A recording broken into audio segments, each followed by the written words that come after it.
Alright, so here's what I figured out so far. Coins are just dropping in. So apparently I can do a reset. So to reset, I turn off the power. I go up top, I turn this switch on.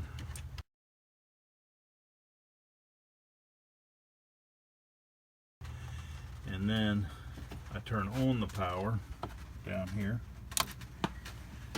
Okay, and then this, I should get a light there, 4.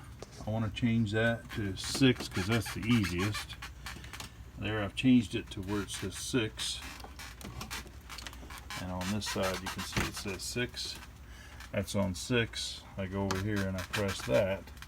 Now when I turn this key, now we have flashing, and it's going to take the money, and you can see it's working like it should be.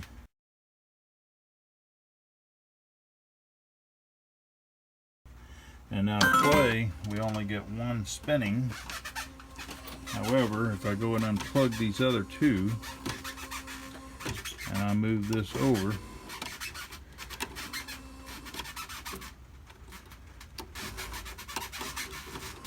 that will spin those. So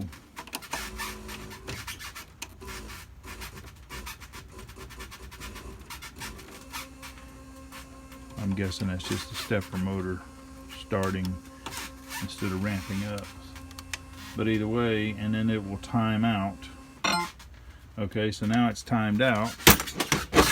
And if we look at the front, I have to reset in order for it to take any more coins.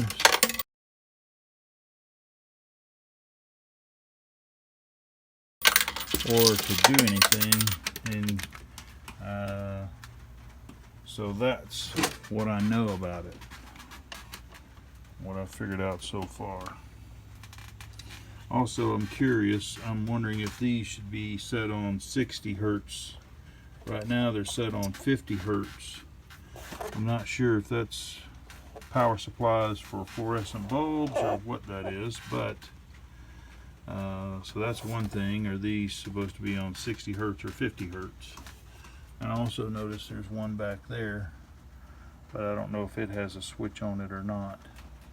But either way, I'm looking for information, I'm looking for help, I'm looking to get this thing going.